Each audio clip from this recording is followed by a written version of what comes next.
नमस्कार विद्यार्थी मित्रांनो, थिंक लाईक गुरु या आपल्या यूट्यूब चॅनलवर तुम्हा सर्वांचे पुन्हा एकदा स्वागत आहे। आपण विज्ञान 2 जे 10वीचं पुस्तक होतं त्याला रिवाइज करत होतो आणि ते रिव्हिजन करताना आपण चॅप्टर वाईज काही जे MCQ होते ते पाहिलेले होते, वन लाइनर पाहिलेले होते। एक गोष्ट आपली बाकी होती ती म्हणजे जी बोर्डची क्वेश्चन बँक आहे, इयत्ता 10वीची जी बोर्डची क्वेश्चन बँक आहे तिचा पहिला जो पार्ट होता तो आपण घेतलेला होता, परंतु दुसरा पार्ट आपला बाकी होता आणि आजच्या लेक्चरमध्ये आपण हा जो पार्ट आहे तो कंप्लीट करणार आहोत। याच्यामध्ये भरपूर चॅप्टर जे आहेत ते तुमच्या एग्जामसाठी नाहीत, परंतु जे 10वीचे विद्यार्थी आहेत त्यांच्या एग्जामसाठी आहेत आणि त्यांचे बोर्ड येत आहेत। आपले काही फॉलोअर जे आहेत ते 10वीचे विद्यार्थी सुद्धा आहेत जे रेग्युलर आपले लेक्चर पाहत असतात, तर त्यांचे सुद्धा MCQ आपण याच्यामध्ये घेणार आहोत, या लेक्चरमध्ये घेणार आहोत। तर जे दुसरे अदर एग्जामचे प्रिपरेशन करत असतील तर त्यांनी तुमचा जो सिलेबसचा पार्ट नसेल तेवढा तुमचा व्हिडिओचा पार्ट जो आहे तो स्किप केला तरी चालेल। मी खाली टाइमलाईनमध्ये तो वेळ देऊन देईल की तुम्ही एवढा पार्ट स्किप करू शकतात।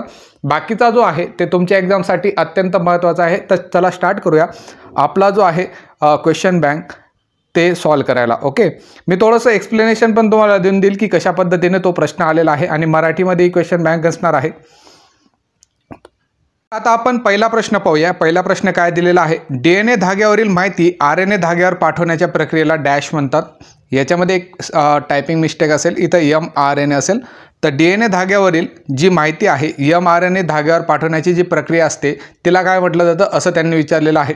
ऑप्शन पहा, स्थानांतरण, दुसरं आहे भाषांतरण, तिसरं आहे प्रतिलेखन आणि चौथं आहे उत्परिवर्तन।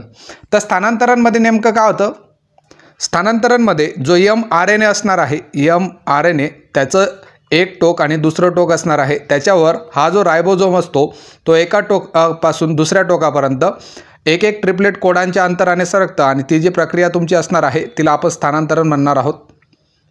नंतर भाषांतरणमध्ये जर पाहायचं झालं तो जो mRNA असणार आहे, mRNA जो असणार आहे त्याच्यावर जसा एक कोडॉन असणार आहे, त्या कोडॉनपासून त्याला पूरक कोड असलेला अँटीकोडॉन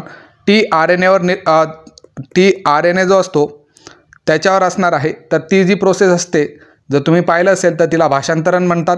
प्रतिलेखनमध्ये DNA धाग्यावरची जी माहिती असते ती mRNA या धाग्यावर पाठवण्याची प्रक्रिया असते, म्हणून प्रतिलेखन तुमचं याचं आन्सर येणार आहे। उत्परिवर्तनच्या बाबतीत बोलायचं झालं तर उत्परिवर्तनामध्ये जनुकातलं एखादं न्यूक्लियोटाइड असेल, अचानक आपली जागा बदलते आणि जो लहानसा बदल घडून येतो त्याला उत्परिवर्तन म्हणतात, म्हणून या प्रश्नाचं उत्तर येणार आहे तुमचं प्रतिलेखन। चारही ऑप्शनबद्दल तुम्हाला एक एक लाईन जरी माहीत राहिली तर एका पहिल्या प्रश्नावरून तुम्हाला 4 MCQ हे बनत असतात। पुढचा प्रश्न पाहूया, पुढचं काय आहे, प्रारंभिक अवस्थेतील साम्य यावरून डॅश विषयक पुरावे दिसून येतात। तर हे जे वाक्य आहे जेव्हा तुम्ही याच्याबद्दल शिकतात उत्क्रांतीचे पुरावे, त्याच्यामधले हे जे पॉईंट आहेत जसे जोडणारे दुवे, शरीरशास्त्रीय, भ्रूण विज्ञान आणि पुराजीव, हे जे ऑप्शन आहेत ते तुम्हाला उत्क्रांतीच्या पुराव्यांमध्ये भेटतात। तर प्रारंभिक अवस्थेत साम्य आहे त्याच्यावरून डॅश विषयक पुरावे दिसून येतात, हे जे वाक्य वापरलं गेलेलं आहे ते तुमचं भ्रूण विज्ञानमध्ये वापरलं गेलेलं आहे। भ्रूण विज्ञान हा 6वा पॉईंट आहे तुमच्या पुस्तकांमध्ये।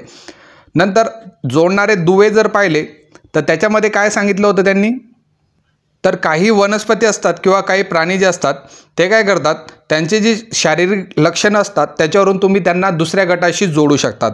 त्याच्यामध्ये आपण एक्झाम्पल घेतलं होतं पेरिप्रेटसमध्ये वले प्राण्याप्रमाणे त्यांचं जे शरीर होतं ते खंडीभूत असतं आणि संधिपात प्राण्याप्रमाणे त्यांना श्वासनलिका आणि खुली रक्ताभिसरण संस्था आढळते। हे जे स्टेटमेंट होतं ते जोडणारे दुवे या पॉईंटमध्ये तुम्हाला पाहायला भेटलेलं होतं।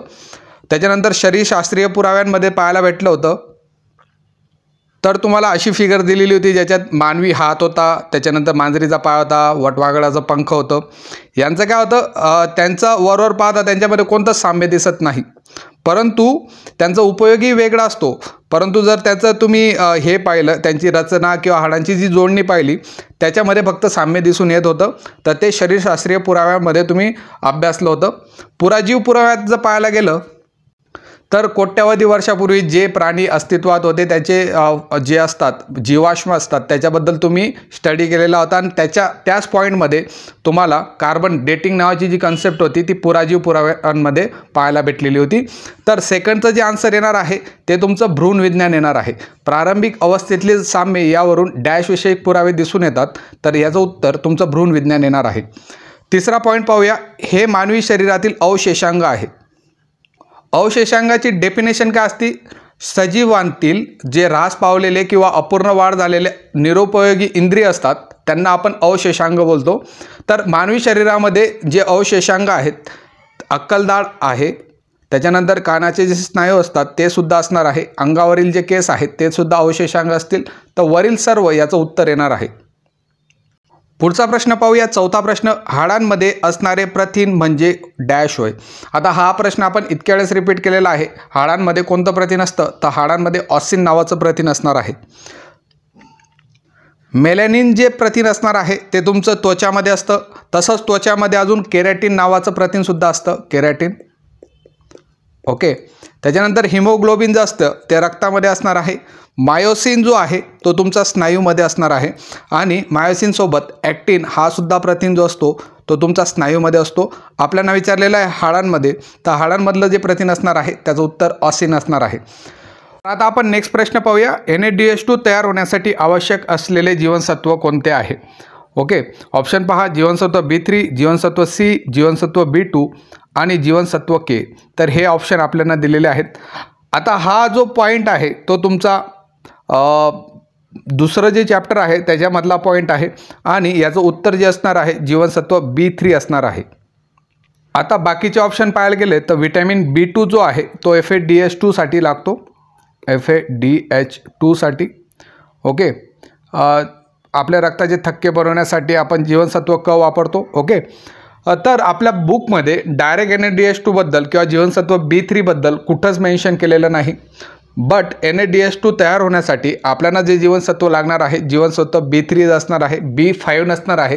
ॲक्च्युली ती एखाद्या वेळेस प्रिंटिंग मिस्टेक असू शकते. NADH2चा जो बी प्रश्न आलेला आहे त्याचा तयार करण्यासाठी हे जीवनसत्व B3 तुम्हाला लागणार आहे.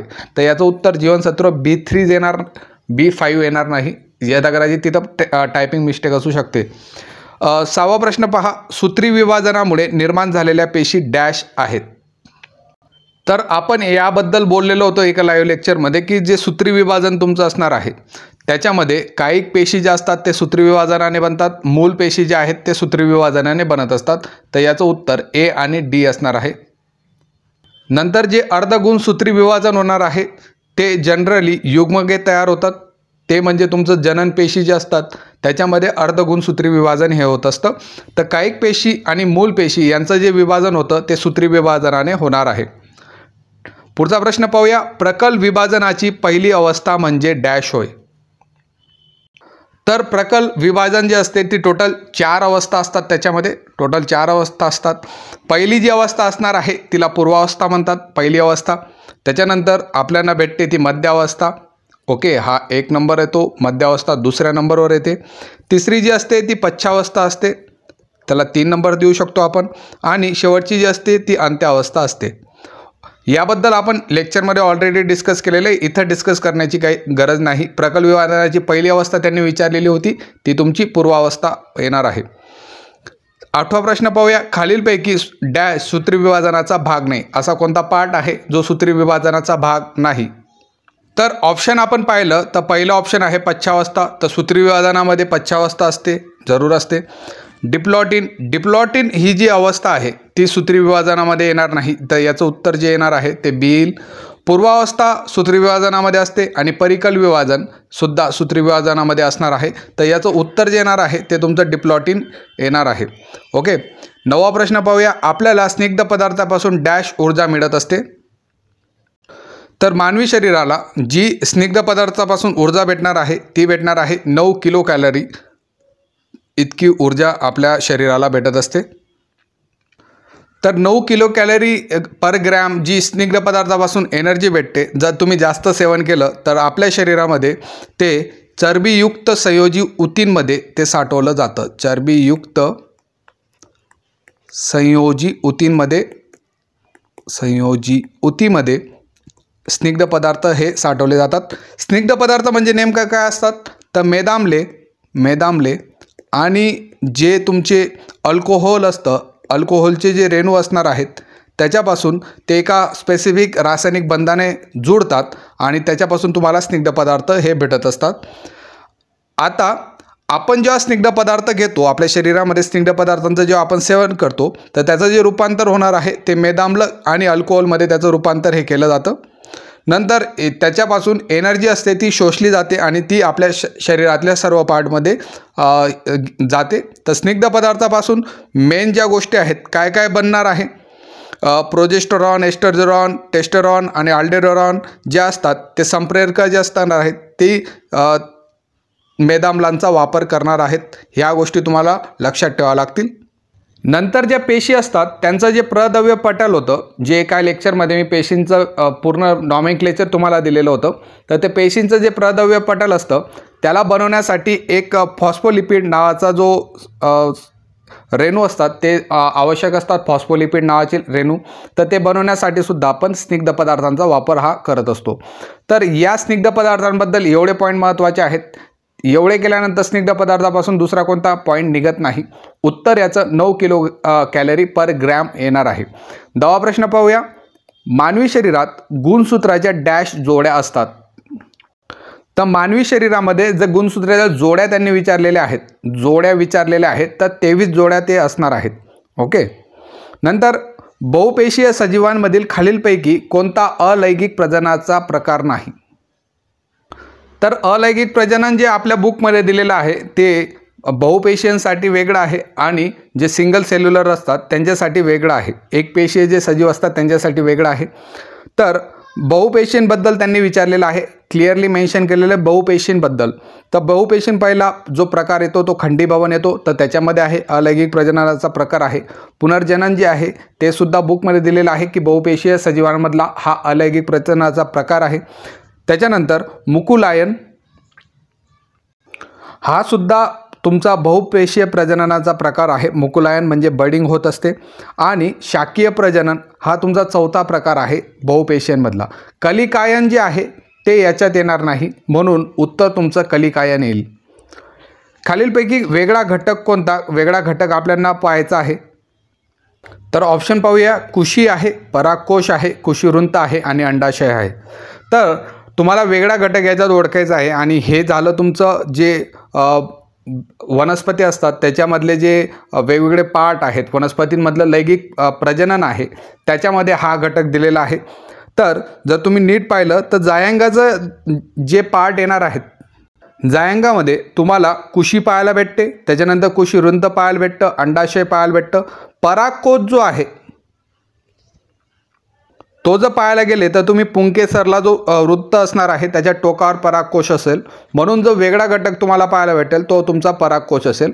बाकीचे सर्व जायंगाचे जे घटक असतात त्याच्यामध्ये तुम्हाला पाहायला भेटतील, त्या पॅसेजमध्ये तुम्हाला पाहायला भेटेल। तर परागकोश याचं उत्तर असेल। 13वा प्रश्न पाहूया, स्त्री भ्रूणाच्या जन्मावेळी तिच्या अंडाशयात डॅश अंडपेशी असतात। हा जो पार्ट होता तो तुम्ही जे युग्मक निर्मिती होते, गॅमेट फॉर्मेशन होतं, त्याच्यामध्ये त्यांनी क्लिअर केलेला होता की जेव्हा स्त्री जन्मते तेव्हा तिच्या जन्माच्या वेळेस अंडाशयात 2 ते 4 दशलक्ष अंडपेशी ह्या असतात। तर याचं उत्तर येणार आहे 2 ते 4 दशलक्ष अंडपेशी। ओके। नंतर रजोनिवृत्ती जेव्हा असते तेव्हा तुम्हाला पाहायला भेटेल की ह्या ज्या अंडपेशी असतील ते 400 ते 500च्या दरम्यान येऊन लागतात। ओके। तर याचं उत्तर तुमचं 2 ते 4 दशलक्ष येईल। पुढचा प्रश्न पाहूया, गर्भाशय रोपणक्षम नसल्यास हे प्रजननाचे आधुनिक तंत्रज्ञान वापरतात। ज्यावेळेस काही ज्या स्त्रिया असतात त्यांच्यामधलं जे गर्भाशय असतं ते रोपणक्षम नसतं आणि अशा वेळेस ते जे आधुनिक तंत्रज्ञान त्याच्यामध्ये वापरलं जातं ते तुमचं भाडोत्री मातृत्व येणार आहे। जर पुरुषांमध्ये त्यांचं जे शुक्राणू निर्मितीमध्ये काही गडबड असेल तर त्यावेळेस वीर्यपेढीचा वापर आपण करू शकतो। जर एखाद्या वेळेस शुक्रपेशींचं जर अल्प प्रमाण असेल किंवा अंडपेशी अंडनलिकेमध्ये जेव्हा प्रवेश करते तेव्हा त्याला अडथळे येत असतील तर त्यावेळेस काचनलिकेतील फलन हे तंत्रज्ञान वापरलं जातं। आपल्याला विचारलेलं आहे गर्भाशय रोपणक्षम नसल्यास कोणती आधुनिक तंत्रज्ञान वापरायचं आहे, तर त्याचं उत्तर भाडोत्री मातृत्व असेल। 15वा प्रश्न पाहून घेऊया, भ्रूणाचे रोपण या अवयवांमध्ये होते. तर सर्वांना माहीत आहे की भ्रूणाचं जे रोपण असणार आहे ते गर्भाशयामध्ये होणार आहे. 16वा प्रश्न पहा, मानवी शुक्रपेशींची निर्मिती या अवयवात होते. आता हा जो पार्ट आहे तो तुमचा मानवी पुरुष प्रजनन संस्थेच्या बाबतीत आहे. मानवी पुरुष प्रजनन संस्था जी असते त्याच्यामधला जो वृषण अवयव असतो तेथे शुक्रपेशींची निर्मिती ही होत असते. तर या वृषणमध्ये असंख्य अशा शुक्रजनन पेशी असतात. शुक्रजनन पेशी न म्हणता आपण शुक्रजनन नलिका म्हणूया. शुक्रजनन नलिका असतात. या शुक्रजनन नलिकांमध्ये जननात अधिस्तराच्या पेशी असतात. आणि या अधिस्तराच्या ज्या पेशी असतात ते काय होतात, तुमचे अर्धसूत्री विभाजन होतं त्यांच्यामध्ये, आणि ते अर्धसूत्री विभाजन झाले की शुक्रपेशी ह्या निर्मित होत असतात. अशा पद्धतीने याचा क्रम असतो जर वृषणच्या बाबतीत बोलायचं झालं तर. पुढचा प्रश्न पाहूया, याला रफ करून घेऊ. गर्भवती माता आपल्या मुलाला या अवयवातून अन्न पुरवठा करतात. तर आपण रिव्हिजनच्या लेक्चरमध्ये सुद्धा याबद्दल बोललेलो होतो. तर ती जी राहणार आहे ती तुम्ही अपरा राहणार आहे. ओके. 18वा प्रश्न पाहूया, डॅश अपत्ये एकाच युग्मनापासून तयार होतात. तर एकाच युग्मनापासून जेव्हा तयार होतील अपत्य तर त्याला एक युग्मजी जुळे असं म्हटलं जातं. जर त्यांचं जो युग्मज आहे ते वेगवेगळे असतील तर ते द्वियुग्मजी किंवा 2 युग्मज घेऊन ते जन्माला आले तर द्वियुग्मजी म्हणू शकतो आपण त्याला.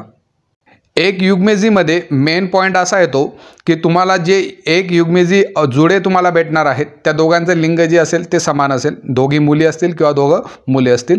द्वियुग्मजीमध्ये असं होणार नाही. एक तर मुलगा असेल, मुलगी असेल किंवा समानही असू शकतात.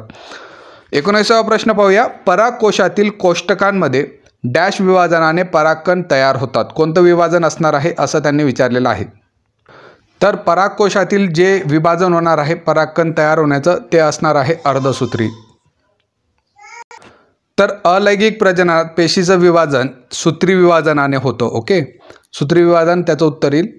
पॅरामेशियमचे विभाजन डॅश पद्धतीने होते. तर पॅरामेशियमबद्दल बोलायचं झालं तर पॅरामेशियमचे जे विभाजन असणार आहे ते आडवे द्विभाजन असणार आहे. आडवे द्विभाजन जे होतं ते पॅरामेशियममध्ये होतं.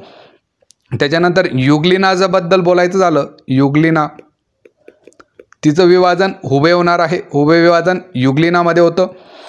त्याच्यानंतर जे द्विभाजन आहे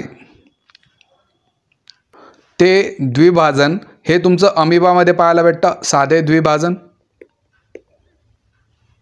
ओके. तर हे सर्व ऑप्शन तुम्हाला माहीत पाहिजे आणि मोस्ट इम्पॉर्टंट हा प्रश्न येईल. अर्धगुणसूत्री विभाजनात गुणसूत्रांची संख्या डॅश होते. तर जसं नावच सजेस्ट करत आहे अर्धगुणसूत्री विभाजन, त्याच्यामध्ये गुणसूत्रांची जी संख्या असणार आहे ती निम्मी होणार आहे. 23वा प्रश्न पाहूया, साधारणपणे दरमहा अंडाशयातून डॅश अंडपेशींचे परिपक्वन होऊन तिचे अंडमोचन होते. तर प्रत्येक महिन्याला एक अंडपेशींचं परिपक्वन होऊन तिचे अंडमोचन होणार आहे. तो उत्तर त्याचं 1 येणार आहे. 24वा प्रश्न पाहूया, एकलिंगी फुलात दिसणाऱ्या बाबी खालीलपैकी आहेत. तर आता आपल्याला एकलिंगी फूल म्हणजे काय, तर एकलिंगी फूलमध्ये एक तर पुमंग असेल किंवा जायांग असेल. ठीक आहे. पुमंग आणि जायांग सोबत असणार नाहीत, हे ऑप्शन कट झालं. फक्त पुमंग असेल असंही नसेल की फक्त पुमंग असेल, फक्त जायांगही असू शकतं. म्हणून तुमचं जे उत्तर असेल पुमंग किंवा जायांग, एक तर पुमंग असेल एक तर जायांग असेल. ठीक आहे. म्हणून तर त्याला आपण एकलिंगी फूल म्हणतोय, कारण की एक तर त्याच्यामध्ये पुमंग अवेलेबल असणार आहे किंवा जायांग त्याच्यामध्ये अवेलेबल असणार आहे. 25वा प्रश्न पाहूया, खालील अजैविक घटकातील रासायनिक घटक होय. त्यांचं म्हणणं असं आहे की असा कोणता अजैविक घटक आहे जो केमिकल फॅक्टर आहे, तर याचं उत्तर तुमचं पोषद्रव्य येणार आहे. 26वा प्रश्न पाहूया, या असेंद्रिय पदार्थ हा जैविक घटकात समावेश होतो. तर प्रथिने जो असतो हा जो असेंद्रिय पदार्थ आहे तो अजैविक घटकात त्याचा समावेश होत असतो. 27वा प्रश्न पाहूया, जागतिक जैवविविधता दिन दरवर्षी या दिवशी साजरा करण्यात येतो. तर आता या प्रश्नामध्ये विचारलेलं आहे की जागतिक जैवविविधता दिन आपल्याला कधी साजरा करतो, तर 22 मे या दिवशी जागतिक जैवविविधता दिन हा साजरा केला जातो. 28वा प्रश्न पाहूया. हा दुर्मिळ प्रजातीतील प्राणी आहे. आता आपल्याला जे दिलेले आहेत दुर्मिळ प्रजातीतील प्राणी, त्या दुर्मिळ प्रजातीतील प्राणी जे असतात त्यांच्यामध्ये 2 प्राणी आपल्याला दिलेले आहेत. एक तुमचा कस्तुरी मृग दिलेला आहे आणि दुसरा जो दिलेला आहे त्याला रेड पांडा हा दिलेला आहे. Okay, red panda. नंतर जी संकटग्रस्त प्राणी आहेत त्याच्यामध्ये आपण पाहतो की जो तन्मोर आहे तो संकटग्रस्त प्राणी आहे आणि त्याच्यासोबत लायन टेल्ड वानर जे असतं ते दिलेलं असतं. नंतर जो तुमची शेकरू खार आहे ती तुमची शेकरू खार, तर ती तुमची अनिश्चित प्रजाती आहे, कारण की आपण मोजू शकत नाही त्याच्याबद्दल जास्त तुम्ही सगळेच खार मोजत बसणार नाहीत. त्यांची जी संख्या आहे ती अनिश्चित आहे, म्हणून अनिश्चित प्रजातीमध्ये त्यांचा समावेश करण्यात आलेला आहे. नंतर तुमचे पट्टेरी वाघ आहेत किंवा गिरचे जे सिंह आहेत त्यांचा जो समावेश आहे तो तुमचा संवेदनशील प्रजातीमध्ये त्यांचा समावेश करण्यात येतो. तर आपण दुर्मिळ प्रजाती विचारलेली आहे, तर उत्तर तुमचं कस्तुरी मृग येईल. 29 ही अनिश्चित प्रजाती आहे. आत्ताच मी बोललो की अनिश्चित प्रजातीमध्ये शेकरू खार ही अनिश्चित प्रजाती आहे. भारतीय ॲग्रो इंडस्ट्रीज फाउंडेशन ही स्वयंसेवी संस्था डॅश या ठिकाणी कार्यरत आहे. तर आपण वेगवेगळ्या संस्था पाहिलेल्या आहेत, वेगवेगळ्या स्वयंसेवी संस्था पाहिलेल्या होत्या. त्याच्यामध्ये भारतीय ॲग्रो इंडस्ट्रीज फाउंडेशन ही जी संस्था आहे ती पुणे येथे आहे. ओके, अहमदाबादमध्ये काय आहे, अहमदाबादमध्ये तर सेंटर फॉर एन्व्हायरमेंटल एज्युकेशन ही जी संस्था असणार आहे ती तुमची अहमदाबादमध्ये असणार आहे. दिल्लीमध्ये कोणती स्वयंसेवी संस्था आहे, Gandhi peace foundation environmental cell ही जी संस्था आहे ती दिल्लीमध्ये असणार आहे. आणि बॉम्बे नॅचरल हिस्ट्री सोसायटी ही जी संस्था आहे ती मुंबईमध्ये असणार आहे. ओके, पुढचा प्रश्न पाहूया. एकाच जातीतील सजीवांमध्ये आढळणारी विविधता म्हणजे डॅश विविधता. तर एकाच जातीतील सजीवांमध्ये जी विविधता आढळत असते तिला आपण आनुवांशिक विविधता जे म्हणतो. ओके, तसंच आपल्याला माहिती आहे की निसर्गामध्ये भरपूर प्रजाती आहेत, तर त्या प्रजातींमधली जी विविधता असते तिला आपण प्रजातीची विविधता असं म्हणतो. नंतर अनेक परिसंस्था आहेत त्यांच्यामधली जी विविधता असते ती परिसंस्थेची असते. वेगवेगळे प्राणी आहेत त्यांच्यामधले जे विविधता असणार आहेत ती प्राण्यांची विविधता असणार आहे. परंतु त्यांनी प्रश्न विचारलेला आहे की एकाच जातीतील सजीवांमध्ये आढळणारी विविधता, तर आपण त्याला आनुवांशिक विविधता म्हणतो. म्हणजे प्रत्येक माणूस जो असतो तो दुसऱ्या माणसापेक्षा वेगळा दिसतो. ओके, तर या सर्व गोष्टी आनुवांशिक विविधतामध्ये येत असतात. आता हा तुमचा सिलेबसचा पार्ट नाही, याचे मी फक्त आन्सर सांगून देईल, ते 10वीचे विद्यार्थी पाहत असतील. आधुनिक संस्कृतीमध्ये ही मानवाची प्राथमिक गरज बनली आहे. आधुनिक काळामध्ये मानवाची प्राथमिक गरज ऊर्जा बनलेली आहे. 33वा प्रश्न पहा. बहुतेक विद्युत निर्मित केंद्रात विद्युत ऊर्जा तयार करण्यासाठी कोणत्या तत्वाचा वापर केला जातो, त्यांनी विचारलेलं होतं. तर विद्युत चुंबकीय प्रवर्तन याचा वापर हा केला जात असतो. 34वा प्रश्न पहा. विद्युत चुंबकीय प्रवर्तन हे तत्व या शास्त्रज्ञांनी शोधले. भरपूर फेमस सायंटिस्ट आहेत. मायकल फॅरेडे यांनी विद्युत चुंबकीय प्रवर्तन इलेक्ट्रोमॅग्नेटिक इंडक्शन ज्याला इंग्लिशमध्ये म्हटलं जातं ते त्यांनी शोधून काढलेले होते. 35वा प्रश्न पहा. अणुऊर्जेवर आधारित विद्युत ऊर्जा निर्मिती केंद्रामध्ये जनित्र फिरवण्यासाठी आता पहा विद्युत अणुऊर्जा जो तुमचा अणुऊर्जेचा पॉवर प्लांट असतो त्याच्यामध्ये तुम्हाला जनित्र जे असतं टर्बाईन जे असतं ते फिरवावं लागतं. तर त्याच्यासाठी तुम्हाला स्टीम टर्बाईन वापरावं लागतं. काय वापरावं लागणार आहे पाहूया. वाफेवर चालणारे जे असते स्टीम टर्बाईन जे असते त्याचा वापर करावा लागतो. ॲक्च्युअलमध्ये जी अणूपासून ऊर्जा निघते त्या ऊर्जेचा वापर हा पाणी गरम करण्यासाठी करतात आणि पाणी जे असतं त्याचं वाफेत रूपांतर होतं आणि त्या वाफेचा वापर हा स्टीम टर्बाईन फिरवण्यासाठी केला जातो. 36वा प्रश्न पहा. युरेनियम 235च्या अणूवर न्यूट्रॉनचा मारा केला असता किती न्यूट्रॉन हे बाहेर पडतात. तर युरेनियम 235 या अणूवर जर न्यूट्रॉनचा मारा केला तर त्याच्यामधून आपल्याला 3 न्यूट्रॉन हे बाहेर निघताना दिसत असतात. वाहत्या वाऱ्यातील गतिज ऊर्जेचे विद्युत ऊर्जेत रूपांतर करणाऱ्या यंत्राला डॅश म्हटलं जातं. तर कोणताही वारा असो, वाहता वारा असो, त्याचं जर तुम्हाला गतिज ऊर्जेचं रूपांतर हे विद्युत ऊर्जेत जर करायचं असेल तर त्याच्यासाठी आपण टर्बाईनचा वापर हा करत असतो. 38वा प्रश्न पहा, डॅश ते एवढ्या क्षमतेचे पवन निर्मिती यंत्र उपलब्ध आहेत. तर याचं उत्तर जे येणार आहे 1 किलोवॅट ते 7 मेगावॅटपर्यंत पवन निर्मिती यंत्र उपलब्ध आहेत. 39वा प्रश्न पाहूया, सौर विद्युत घट सूर्यकिरणातील प्रकाश ऊर्जेचे सरळपणे डॅशमध्ये रूपांतर करत असतात. तर सौर विद्युत घटामधलं मेजर प्रिन्सिपल आहे की त्याच्यावर जर प्रकाश ऊर्जा पडली तर ते रूपांतर विद्युत ऊर्जेमध्ये त्यांचं करत असतात. 40वा प्रश्न पहा, सिलिकॉनच्या 1 चौरस मीटर क्षेत्रफळाच्या एका सौर विद्युत घटापासून जवळपास डॅश एवढी विद्युतधारा भेटत असते. स्टँडर्ड प्रश्न आहे की 1 चौरस मीटर क्षेत्रफळापासून जर तुम्ही सौर विद्युत घट घेतला तर त्याच्यापासून तुम्हाला 30 मिली अँपियर इतकी विद्युतधारा ही भेटत असते. 41वा प्रश्न पाहूया, सिलिकॉनच्या 1 चौरस मीटर क्षेत्रफळाच्या एका सौर विद्युत घटापासून जवळपास इतकं विभवांतर भेटत असतं. तर 0.5 व्होल्ट इतकं विभवांतर त्याच्यात भेटत असतं. 42वा प्रश्न पहा, अणुविखंडन प्रक्रियेमध्ये या अणूवर न्यूट्रॉनचा मारा हा केला जातो.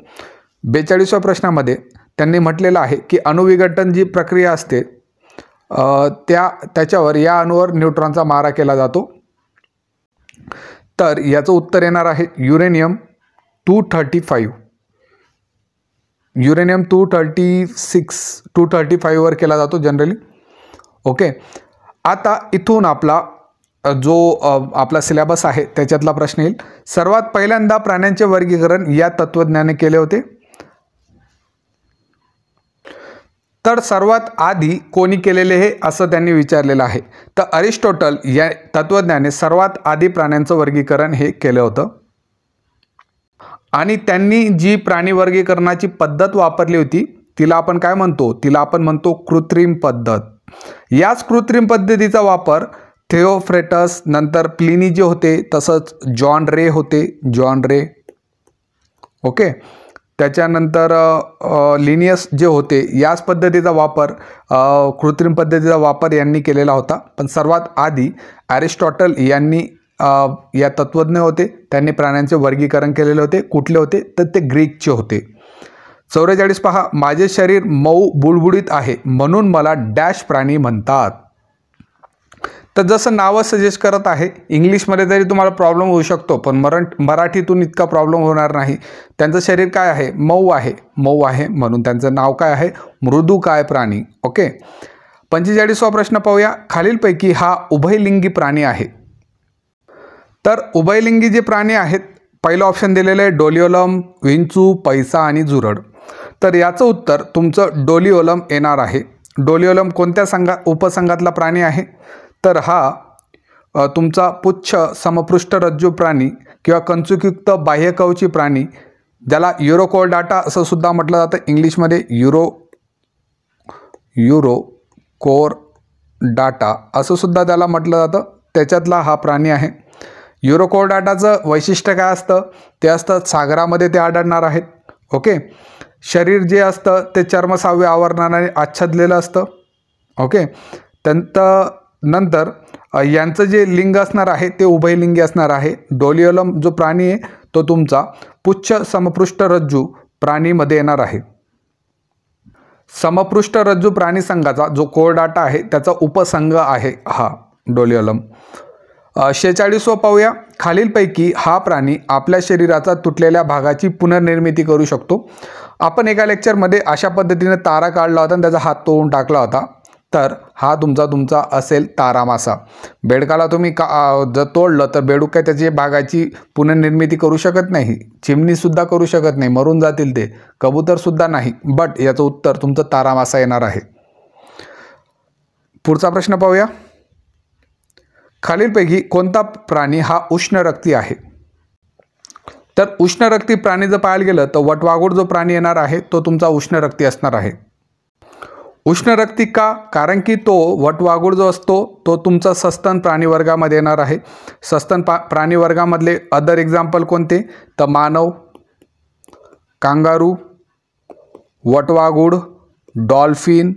तर हे जे सर्व प्राणी असतात ते तुमचे सस्तन प्राणीवर्गात येतात. आणि सस्तन प्राणीवर्गाचा एक महत्त्वाची प्रॉपर्टी आहे की सस्तन प्राणीवर्ग हा उष्णरक्ती असतो. मी लेक्चरमध्ये शिकवलेलं आहे. तसंच उष्णरक्ती अजून पक्षी वर्गामध्ये जे असतात जे पक्षी असतात त्या वर्गातले सगळे प्राणी हे उष्णरक्ती असतात.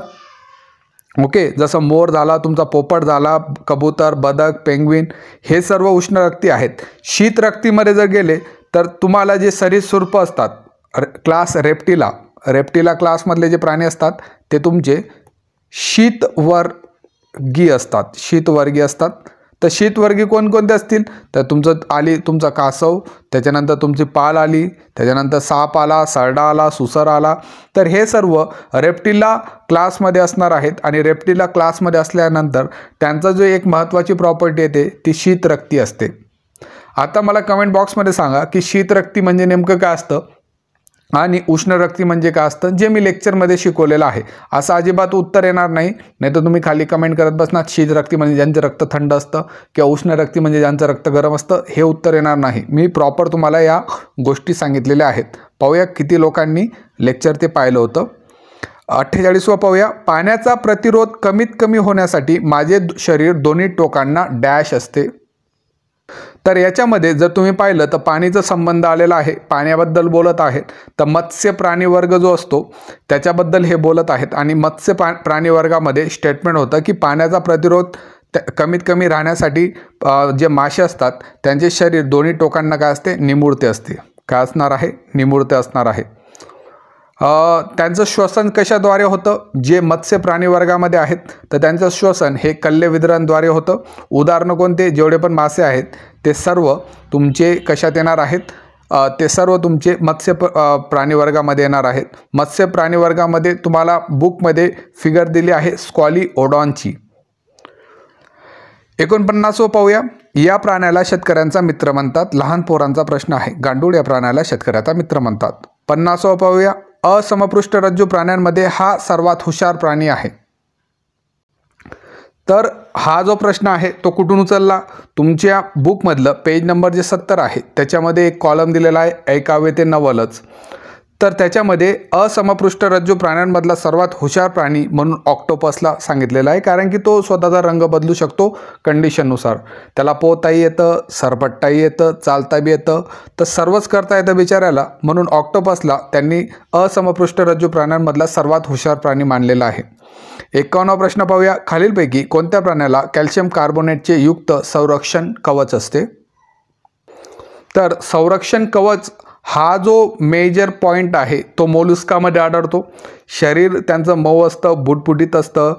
दुसरा सर्वात मोठा संघ आहे. जर आपण त्याचे पॉईंट बोलायला गेले तर मृदुकाय प्राणीसंघामधला मृदुकाय पहिला पॉईंट येतो. त्यांचं शरीर कसं असतं, मऊ असतं, ओके, बुटबुटीत असतं. सर्वात मोठा दुसरा 2 नंबरचा आहे, सर्वात मोठा दुसरा.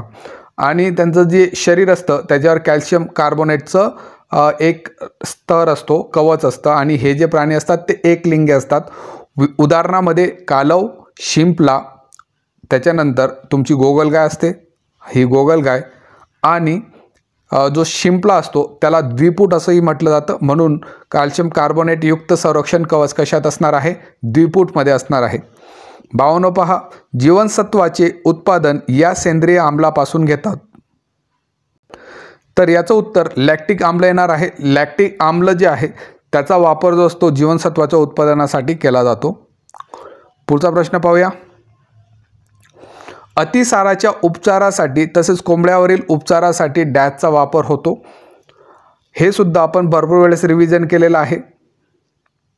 तर तुमच्या बुकमधलं प्रोबायोटिक जे खाद्य असतं त्याच्यातली शेवटची जी लाईन असते त्याच्यामध्ये म्हटलेलं आहे की अतिसाराच्या उपचारासाठी, कोंबड्यावरील उपचारासाठी सध्या प्रोबायोटिकचा वापर हा केला जातो.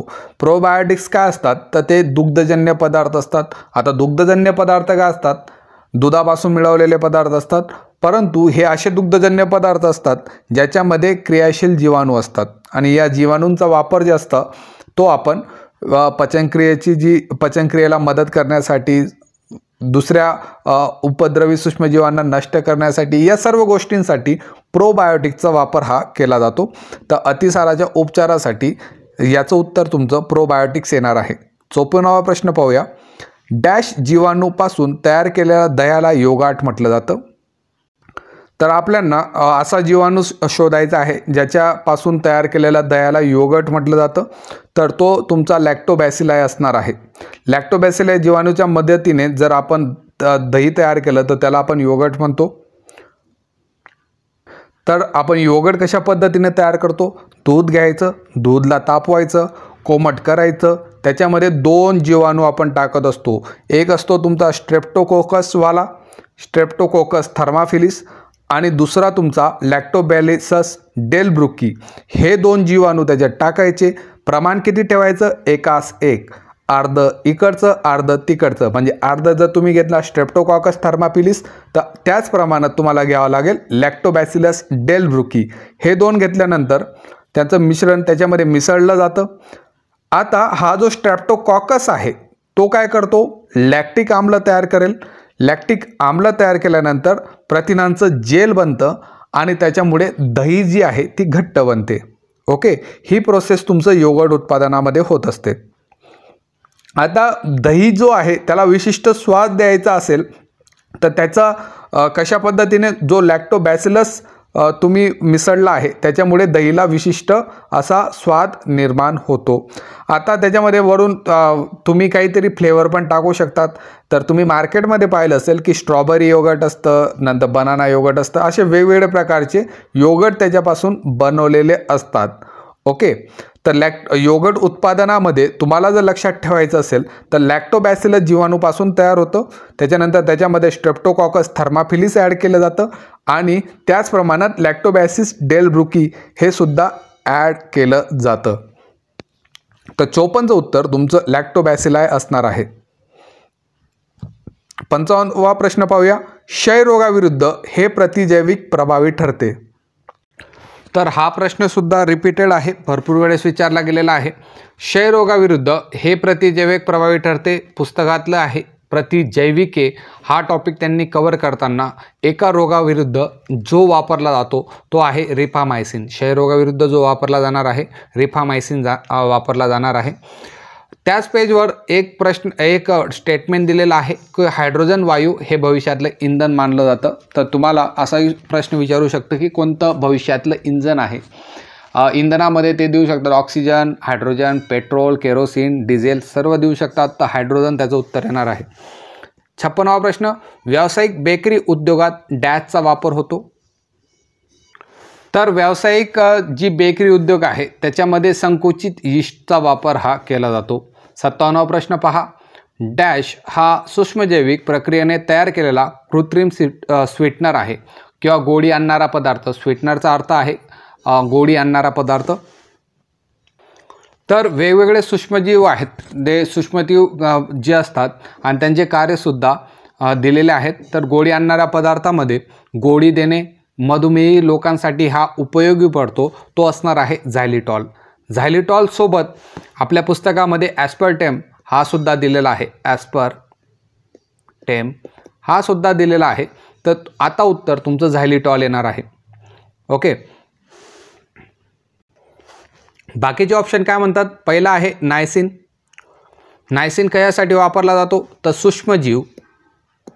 सूक्ष्मजीव प्रतिबंधक म्हणून वापरला जातो. नायसिन आणि नेटामायसिन हे जे 2 आहेत ते सूक्ष्मजीव प्रतिबंधक म्हणून वापरले जातात.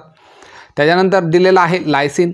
लायसिन जो असतो तो प्रथिन बांधणी करण्यासाठी वापरला जातो. लायसिनसोबत अजून 2 गोष्टी आहेत. एक असतो तुमचा ग्लुटामिक आणि दुसरा तुमचा असणार आहे ट्रिप्टोफॅन. ट्रिप्टोफॅन जो आहे तो तुमचा प्रथिन बांधण्यासाठी त्याचा वापर केला जाणार आहे. झॅन्थिन जो आहे तो तुमचा खाद्याचा रंग आहे. झॅन्थिन जो असणार आहे तो खाद्याचा रंग असणार आहे. त्याच्या सोबतच बीटा कॅरोटीन असतो, तो सुद्धा खाद्य रंग आहे. लायकोपिन असणार आहे, तो सुद्धा तुमचा खाद्य रंग असणार आहे. ल्युटिन्स असणार आहे, तो सुद्धा तुमचा खाद्य रंग असणार आहे. अजून अँटीऑक्सिडंट आणि जीवनसत्वांच्या बाबतीत बोलायचं झालं तर ॲस्कॉर्बिक आम्ल जो असेल तो तुमचा अँटीऑक्सिडंट आणि जीवनसत्व असणार आहे. ओके, तर हे सर्व गोष्टी असतात. याच्यावरून प्रश्न विचारण्याची शक्यता जास्त असते, म्हणून तुम्ही ऑप्शनसुद्धा लक्षात ठेवा. 58वा पाहूया. सजीवांच्या वाढीच्या अगदी सुरुवातीच्या काळात तो सजीव पेशींचा एक गोळा असतो, त्यातील सर्व पेशी जवळपास एकसारखेच असतात। या पेशींना काय म्हटलं जातं, तर त्या पेशींना मूल पेशी म्हटलं जातं। मूल पेशीची डेफिनेशनच ही आहे। 59 पाहूया, अवयव प्रत्यारोपणाचा विचार करताना खालीलपैकी कोणती बाब महत्त्वाची असते? तर जेव्हा तुम्ही अवयव प्रत्यारोपण करतात त्यावेळेस तुम्हाला कोणती गोष्ट महत्त्वाची आहे? रक्तगट महत्त्वाचा असतो 100%, दात्यामधील व्याधी ते सुद्धा महत्त्वाचे असतात, नंतर दात्याचं वय हे सुद्धा महत्त्वाचं असतं। तर याचं उत्तर वरीलपैकी सर्व येऊन लागेल। 60वा प्रश्न पाहूया, अवयव प्रत्यारोपणासाठी डॅश उपलब्ध होणे गरजेचे आहे। अवयव प्रत्यारोपणासाठी तुम्हाला अवयवदाता उपलब्ध होणे महत्त्वाचे आहे। दवाखाना आहे, डॉक्टर आहे, रुग्णवाहिका आहे आणि तुम्हाला लिव्हर लागत आहे आणि लिव्हरच तुम्हाला अवेलेबल नसेल तर काही फायदाच नाही। तर अवयव प्रत्यारोपणासाठी अवयवदाता उपलब्ध होणे गरजेचे आहे। इतका म्हणजे त्यांनी पुस्तकातली लाईनच टाकून दिलेली आहे। नीट जर पाहिलं तर डॉक्टर बी लागेलच, सिंपल गोष्ट आहे। 61 पहा, इन्सुलिन तयार होण्याच्या क्षमतेशी संबंधित विकार म्हणजे? इन्सुलिन ज्या तयार होण्याच्या क्षमतेशी संबंधित विकार जो असतो तो सर्वांना माहिती आहे की इन्सुलिनच्या बाबतीत जेव्हा आपण आलं तेव्हा आपण मधुमेह टिक करून येऊन लागतो। 62 जनुकीय पारेषित बटाटे खाल्ल्याने जीवाणूंमुळे होणाऱ्या रोगांविरुद्ध प्रतिकारशक्ती भेटते। जनुकीय पारेषित बटाटे जर तुम्ही खाल्ले तर कोणते जीवाणूंमुळे प्रतिकारशक्ती भेटते? तर तो तुमचं उत्तर येणार आहे कॉलरा। सिंपल प्रश्न आहेत। 63 पहा, अमेरिकेतील हरित क्रांतीमध्ये यांचे योगदान फार मोलाचे होते। अमेरिकेमध्ये जर बोलायचं झालं तर डॉक्टर नॉर्मन बोरलॉग यांचं योगदान जे आहे ते हरित क्रांतीमध्ये त्यांनी स्टार्ट केलं होतं जनरली। आणि भारतात जर बोलायचं झालं तर MS स्वामीनाथन। वर्गीस कुरियन कशाशी रिलेटेड आहेत? जी श्वेत क्रांती होती त्याच्याशी रिलेटेड आहेत। हरगोविंद खुराना, आपण वरती एकदा रेफरन्स घेतलेलाच होता हरगोविंद खुरानांबद्दल। 64वा प्रश्न पाहूया, कृत्रिम रोपण व गर्भरोपण या दोन पद्धतींचा वापर प्रामुख्याने डॅशसाठी केला जातो? इथं रेतन पाहिजे, कृत्रिम रेतन। ऑप्शन अ आहे पशुसंवर्धन, ऑप्शन बी आहे वन्य पशुसाठी, ऑप्शन सी आहे पाळीव प्राण्यांसाठी आणि ऑप्शन डी आहे स्त्रियांसाठी। जैवतंत्रज्ञानाचा प्रश्न आहे। जैवतंत्रज्ञान या चॅप्टरमध्ये याचं इन्क्लुजन केलं गेलेलं आहे आणि जेव्हा त्याचे उपयोग, व्यावहारिक उपयोग आपण जेव्हा पाहतो तेव्हा हा प्रश्न निघतो। तिथं पशुसंवर्धनासाठी कृत्रिम रेतन आणि जो गर्भ प्रत्यारोपण आहे या दोन पद्धतींचा वापर केला जातो। आणि का केला जातो? त्या दोन पद्धतींचा वापर जे प्राणी आहेत त्यांची जी प्रमाण आहे, प्राण्यांचे प्रमाण नसतं आणि गुणवत्ता असते, तर त्यांचं इन्क्रिमेंट होण्यासाठी आपण या पद्धतीचा वापर हा करत असतो। म्हणजे समजा दूध वाढवण्यासाठी किंवा मांस वाढवण्यासाठी मेंढी असतात त्यांच्यामध्ये लोकर वाढवण्यासाठी या सर्व गोष्टींचा उपयोग कृत्रिम रेतन आणि गर्भरोपण या पद्धतींचा वापर पशुसंवर्धनासाठी केला जातो। समजा काही मेहनत जास्त करणारे प्राणी आहेत तर त्यांची कॅपॅसिटी वाढवायची असेल तेव्हा सुद्धा ही जी पद्धत असते ती वापरण्यात येत असते। 65वा प्रश्न पाहूया, ही जैवतंत्रज्ञानातली क्लोनिंग नंतरची क्रांतिकारक घटना आहे।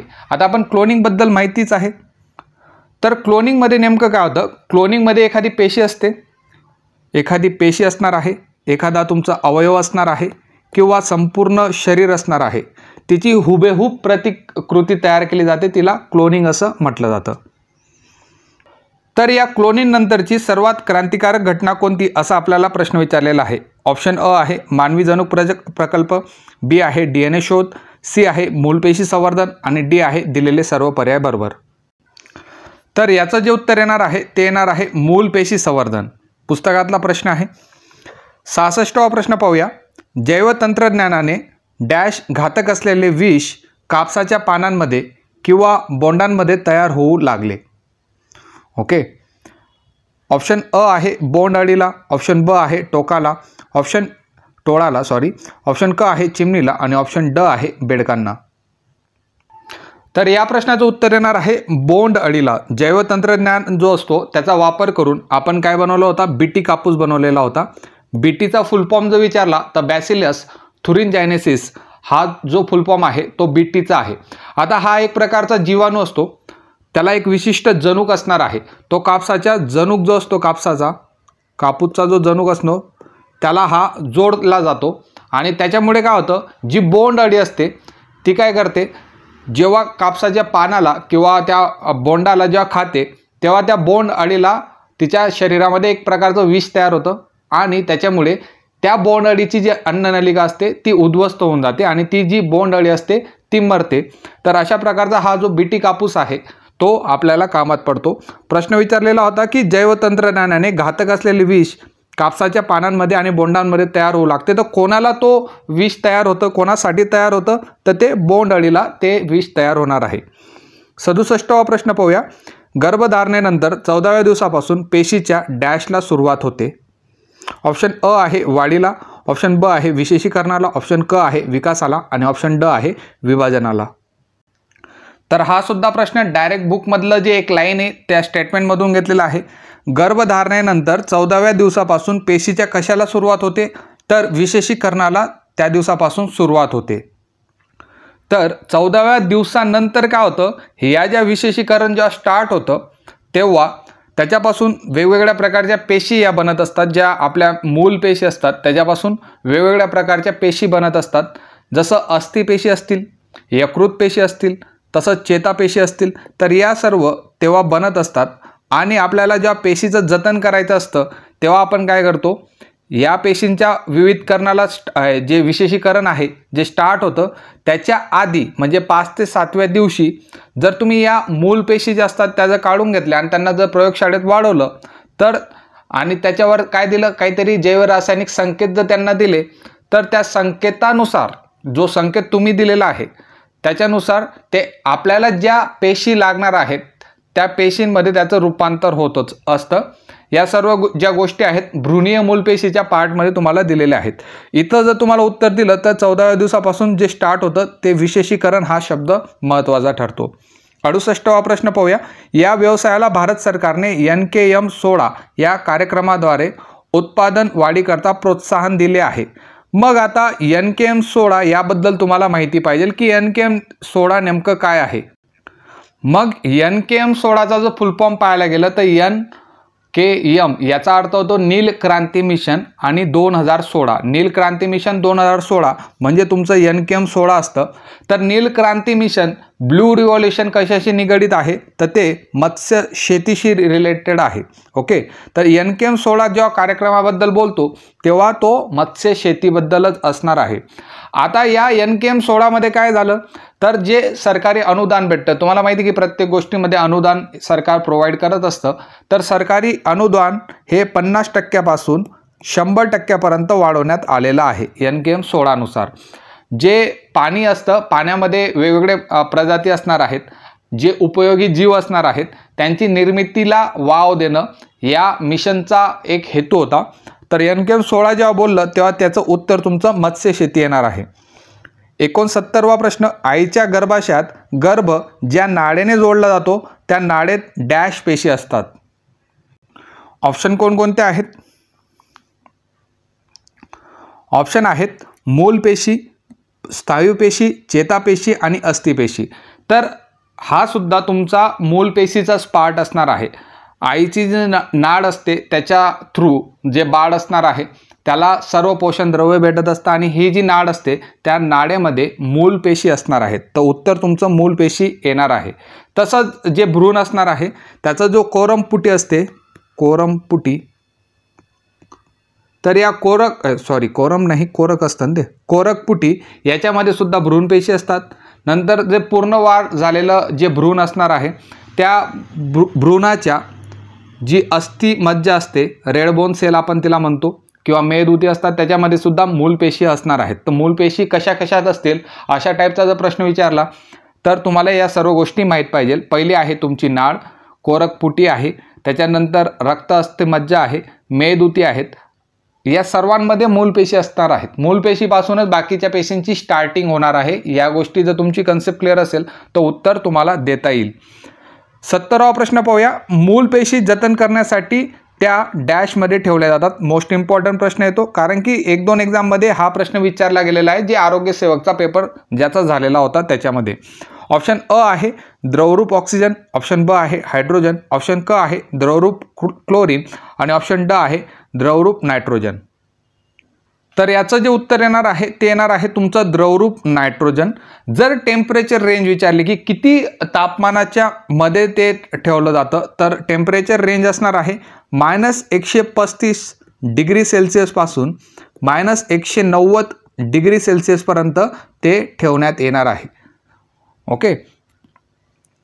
71वा प्रश्न पहा. फिनाइलकीटोनुरिया हा विकार पेशीमध्ये जनुकीय दोष निर्माण झाल्यास होतो. फिनाइलकीटोनुरिया हा जो विकार आहे तो डॅश पेशीमध्ये जनुकीय दोष निर्माण झाल्यास तयार होणार आहे.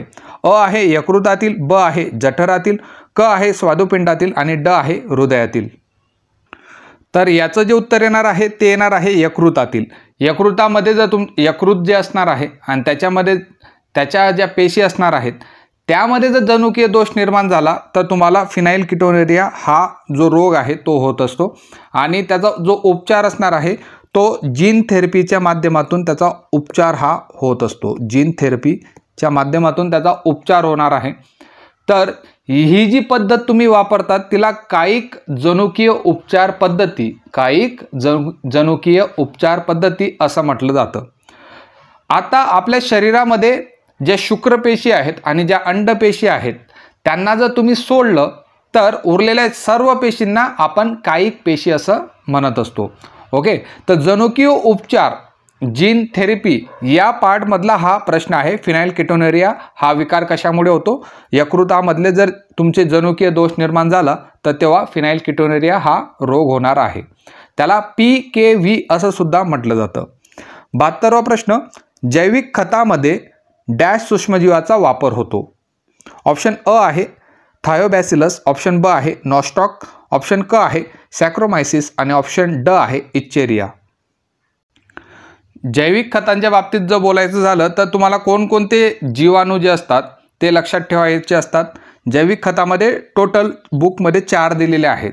पहिला आहे रायबोझियम, दुसरा आहे तुमचा ॲझोबॅक्टर, तिसरा आहे तुमचा नोस्टॅक आणि चौथा जो आहे तो ॲनाबिना आहे. एक आहे रायबोझियम, नंतर ॲझोबॅक्टर, नोस्टॉक आणि ॲनाबिना. हे जे 4 जीवाणू आहेत तुमच्या पुस्तकामध्ये उल्लेख त्यांचा केलेला आहे. मग आता जैविक खतामध्ये विचारलेलं आहे थायोबॅसिलस आहे का? तर नाही. नोस्टॉक आहे का? तर आपल्या या 4 मध्ये नोस्टॅक आहे. सॅक्रोमायसिस आहे का? तर नाही. आणि इच्चेरिया आहे का? तर नाही. उत्तर तुमचं नोस्टॅक येणार आहे. 73वा प्रश्न. मद्य सेवनात मुख्यतः या संस्थेला धोका पोहोचतो. चेतासंस्था, उत्सर्जन संस्था, श्वसन आणि स्नायू. उत्तर एकदम सिंपल आहे. मद्य सेवन जेव्हा करतो माणूस तेव्हा त्याची जी चेतासंस्था असते ती अफेक्ट होते. आता हा जो पार्ट आहे सामाजिक आरोग्याचा पार्ट आहे. सामाजिक आरोग्याच्या पार्टमध्ये तुम्हाला अशा 1 लाइनरमध्येच तुम्हाला ते प्रश्न येतात. बाकी तुम्हाला सर्व माहितीच असतं की मद्यप्राशन करू नये, बाकीच्या ज्या गोष्टी आहेत त्या करू नये, या सामाजिक आरोग्यामधल्या पार्ट असणार आहेत.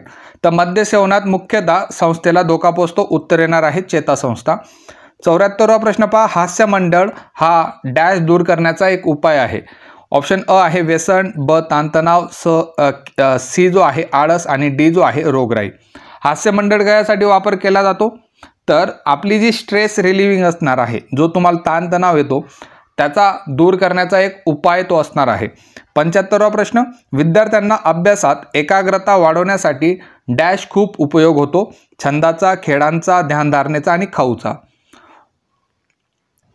आता हे जे आहेत ते डायरेक्ट पुस्तकामधले वाक्य आहेत. आता एकाग्रता वाढवण्यासाठी एकाग्रता शब्द वापरला आहे म्हणून तुम्ही ध्यानधारणा हा जो पॉईंट आहे तो तिथं टिक करू शकतात. अशा टाईपचे प्रश्न येणार नाही कारण की प्रत्येकाचं वेगवेगळं मत असणार आहे. तो काहींना खेळून त्यांची एकाग्रता वाढून जाते, काहींना त्यांचा छंद जोपासून अभ्यासात एकाग्रता येते, काहींना खाऊन एकाग्रता येते. तर उत्तर याचं इथं ध्यानधारणा आहे.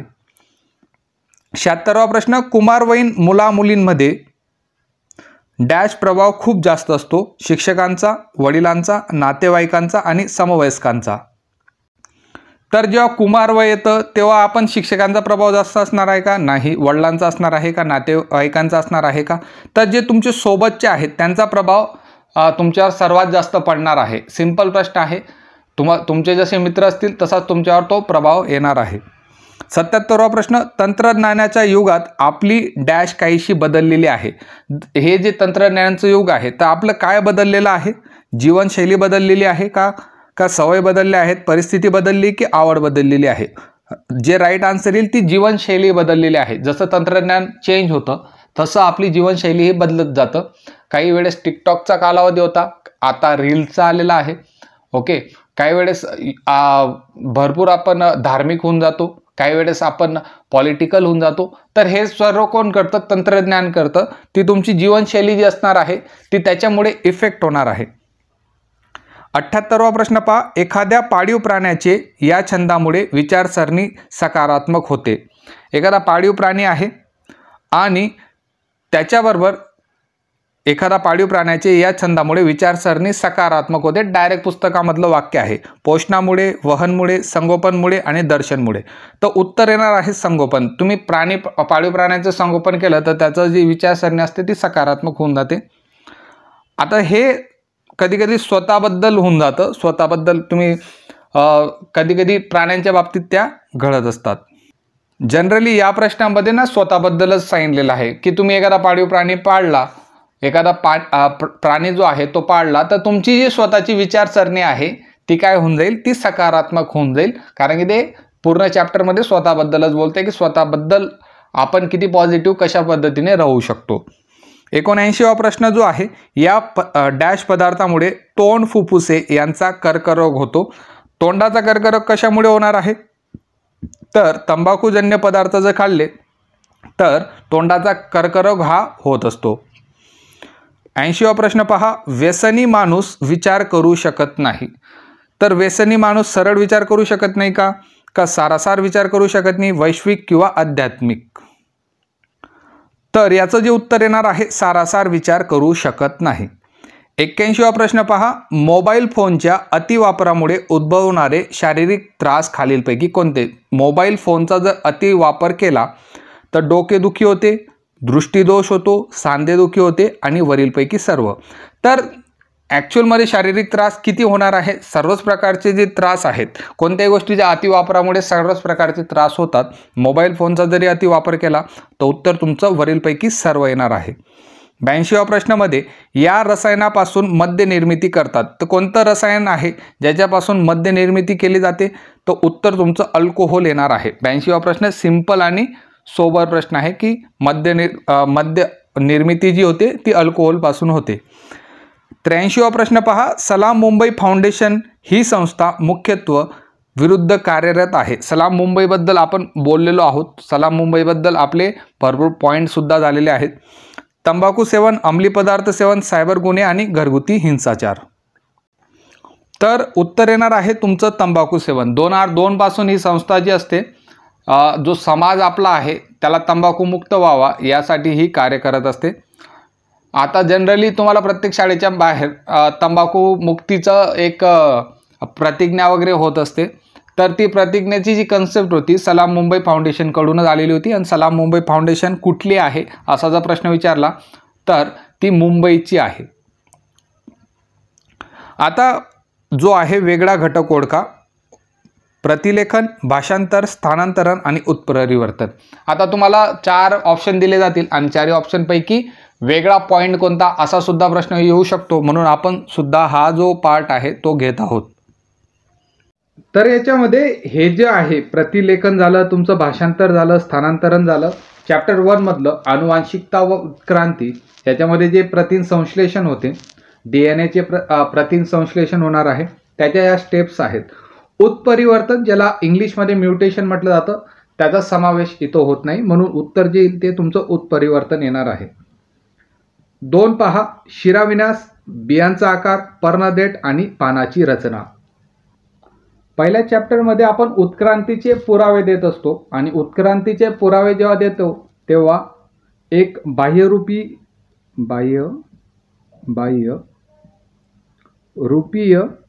पुरावे आपण जेव्हा देतो तेव्हा या तिघांचा जो समावेश असतो, जो शिराविन्यास झाला, तुमचा पर्णदेठ झालं किंवा पानाची जी रचना झाली, या तिघांचा समावेश आपण तेव्हा करत असतो. बियांचा आकार तिथं येत नाही. म्हणून तुमचं जे उत्तर येईल वेगळा घटक आपल्याला ओळखायचा आहे. म्हणून उत्तर येणार आहे बियांचा आकार. 3 पाहूया, डोळ्यांचे स्थान, हाताच्या हाडांचा आकार, नाकपुड्या आणि कानांची रचना. त्याच पार्टमधला आहे. जेव्हा तुम्ही उत्क्रांतीचे पुरावे देतात तेव्हा शरीरशास्त्रीय पुरावे सुद्धा देत असतात. नाही, हा जो पार्ट आहे हा तुमचा शरीरशास्त्रीयमध्ये नाही तर वरचाच आहे, जो बाह्यरूपीय पुरावे तुम्ही देत असतात तेव्हा डोळ्यांचे स्थान, हाडांचा आकार, नाकपुड्या, कानांची रचना याच्यामधलं जे वेगळं येणार आहे ते येणार आहे हातांच्या हाडांचा आकार. तुम्हाला वेगळा घटक हाच येणार आहे, हातांच्या हाडांचा आकार. चौथं पहा, पक्ष्यांचा पंख, मानवी हात, बैलाचा पाय आणि देवमाशाचा पर. आता या प्रश्नामध्ये तुम्हाला जो शरीरशास्त्रीय पुरावे असणार आहेत, ॲनाटॉमिकल एव्हिडन्स, तर याच्यामधला पक्ष्याचा पंख हा तुमचा वेगळा घटक येणार आहे. पाचवा प्रश्न पहा, गाजर, मुळा, बटाटा आणि रताळे. तर उत्तर येणार आहे तुमचं बटाटा. आणि एक गोष्ट लक्षात ठेवा, एकदम सिंपल वाटत आहे, MPSC मध्ये जो लिपिक टंकलेखकचा पेपर होता त्याच्यामध्ये हा जो प्रश्न होता तो डायरेक्टली विचारला गेलेला होता. ओके, पुढचा प्रश्नाकडे जाऊया. 6वा जो प्रश्न आहे तुमचा, मुकुलायन, पुनर्जनन, द्विविभाजन आणि खंडीभवन. 6वा जो आहे, तर याचं जे उत्तर येणार आहे ते तुमचं द्विविभाजन येणार आहे. कारण की मुकुलायन झालं, पुनर्जनन झालं किंवा खंडीभवन झालं, हे काय असतात, हे बहुपेशीय जे सजीव असतात त्यामधलं अलैंगिक प्रजनन आहे. Asexual reproduction in multicellular organism हे बहुपेशीय सजीवातील अलैंगिक प्रजनन आहे. जे तुमचं द्विविभाजन आहे, द्विविभाजन हे तुमचं एकपेशीय मधलं अलैंगिक प्रजनन आहे. द्विविभाजन दुसरं कोणतं असतं, बहुविभाजन, आणि तिसरं कोणतं असतं, कलिकायन. हे तिघं जे असतात ते एकपेशीय सजीवातील अलैंगिक प्रजनन असणार आहेत. आणि मुकुलायन, पुनर्जनन आणि खंडीभवन हे जे बहुपेशीय असतात त्यांच्यामधलं अलैंगिक प्रजननचं टाईप असणार आहे. म्हणून उत्तर तुमचं द्विभाजन येईल. 7 पहा, अपवाहिनी, पुरस्थ ग्रंथी, अधिवृषण आणि शुक्रवाहिनी.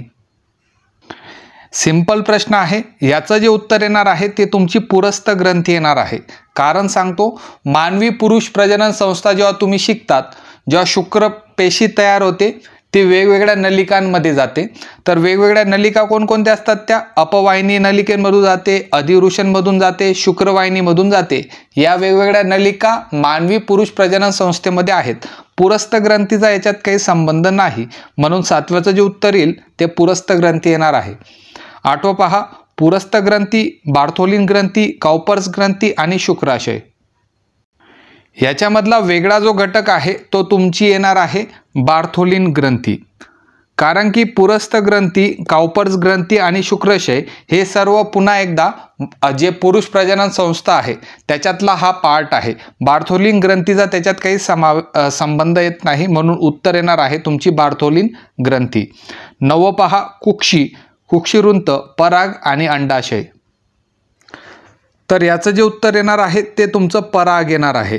आता तुम्ही जेव्हा स्त्री केशर शिकले होते तेव्हा सगळ्यात आधी त्याचा जो खालचा पार्ट होता, अशा पद्धतीचा खालचा पार्ट, वनस्पतीमधलं जे प्रजनन होतं त्याच्यामधला जो खालचा पार्ट स्त्री केसरचा, तो तुमचा कशाचा होता, तर तो अंडाशयाचा पार्ट होता, अंडाशय.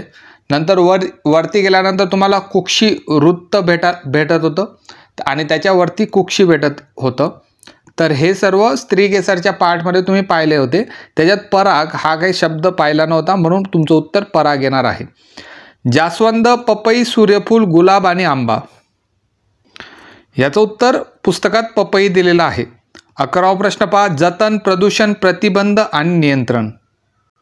तर आता हा जो पार्ट आहे तो आपल्याला सिलेबसमध्ये दिलेला नाही, म्हणून मी डायरेक्ट उत्तर सांगतो. जतन, प्रदूषण याचं उत्तर येणार आहे. 12वा पहा, जलविद्युत ऊर्जा, सौर ऊर्जा, अणुऊर्जा आणि पवन ऊर्जा. 12वाचं जे उत्तर येणार आहे ती तुमची अणुऊर्जा येणार आहे. त्याच्यानंतर 13वा जो आहे, सिलिकॉन, युरेनियम, पेट्रोल आणि कोळसा. 13व्याचं जे उत्तर येणार आहे ते तुमचं सिलिकॉन येणार आहे. 14वा पहा, सौर विद्युत गट, पवन विद्युत गट केंद्र, जलविद्युत केंद्र आणि सौर औष्णिक विद्युत केंद्र. तर तुमचं 14व्याचं जे उत्तर येणार आहे सौर विद्युत घट तुमचं उत्तर येणार आहे. 15वा जो असेल, पाणी, वारा, नैसर्गिक वायू आणि जैव इंधन. 15वाचं जो उत्तर येणार आहे ते तुमचं जैव इंधन असणार आहे. नंतर 16वा पहा, गोडे तेल, LPG, CNG आणि खनिज तेल. ओके, तर 16व्याचं जे उत्तर येईल ते तुमचं गोड तेल येणार आहे. 17वा पहा, कोळसा, नैसर्गिक वायू, प्लुटोनियम आणि खनिज तेल. 17व्याचं जे आन्सर येईल ते तुमचं प्लुटोनियम असेल. 18वा पासून आपला सिलेबस जो आहे तो कंटिन्यू होईल. कासव, कावळा, सरडा आणि सुसर. जास्त डोकं लावायचं नाही. कासव सरपटतो, सरडा सरपटतो, सुसर सरपटते, कावळा उडतो. 19वा पहा, मोर, पोपट, कांगारू आणि बदक.